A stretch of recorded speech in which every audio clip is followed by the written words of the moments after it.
பெண்மணி ஒருத்தங்க வந்திருந்தாங்க. அவங்க வந்து வெளிலேருந்து ஹிந்தி கற்றுக்கிட்டாங்க போல். வினோதம் என்னன்னு பார்த்தா, அந்த பொண்ணு ஹிந்தி கற்றுக்கணும், எல்லாரும் ஹிந்தி கற்றுக்கணும், எல்லாரும் ஹிந்தி கிடச்சா இந்தியா ஃபுல்லாக போகலாம் அப்படின்னு சொல்லிச்சு. ஆனால் அந்த பொண்ணோட அப்பா நம்ம தரப்பில் இருந்தார். அவர் சொன்னார், என் பொண்ணை நான் 10 வருஷம் ஹிந்தி கிளாஸுக்கு அனுப்பிச்சேங்க, ஆனாலும் ஹிந்தி பேச தெரியாது, டெய்லி 1 மணி நேரம் நான் தான் விட்டு கூப்பிட்டு வந்தேன் அப்படின்ட்டார். அது வேறு ரொம்ப கொஞ்சம் அசிங்கமாக போயிடுச்சு அந்த தரப்புக்கு. அந்த ஹிந்தி படிக்காமல் இருந்ததுன்னா நல்ல மார்க் வந்து மெடிசன் சேர்த்துருக்கணும் என் பொண்ணை. இந்த ஹிந்தி கிளாஸுக்கு போகிறேன்னு சொல்லி டாக்டர் ஆக முடியல, டாக்டர் ஆகணும்னு ஆசைப்பட்டுச்சு.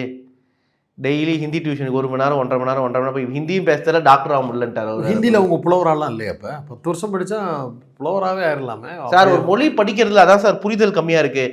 மொழி வந்து மேக்ஸ் மாதிரி கிடையாது. மேக்ஸ் வந்து நீங்கள் 1ஆவதுல வந்து கூட்டுறது கற்றுக்கணும், 2ஆவதுல வந்து வகுத்தல் கற்றுக்கணும், 11ஆவது 12 கால்குலஸ் டிஃபரன்ஸ் வரும், அதை வச்சு நீங்கள் இன்ஜினியரிங் படிக்கணும். இதெல்லாம் படிக்காமல் உங்களால் ஒரே நாளில் போய் இன்ஜினியரிங் மேக்ஸ் படிக்க முடியுமானா முடியாது. 10 வருஷம் நீங்கள் படிச்சுதான் படிக்கும். ஆனால் ஒரு மொழி அப்படி கிடையாது. 50 வயசுலையும் சரி 40 வயசுலையும் சரி ஒரு மொழியை நீங்கள் பேசிக்கில் ஆரம்பித்து எண்டு வரையும் கற்றுக்கலாம். ஏன்னா லாங்குவேஜ் மோட் ஆஃப் கம்யூனிகேஷன். அது வந்து ஒரு பெரிய விஷயமே கிடையாது. டிரான்ஸ்லேட்டர் வேலைக்கு சம்பளம் அதிகம் தரானா இல்லை ஒரு இன்ஜினியருக்கு சம்பளம் நிறையா தராங்களா?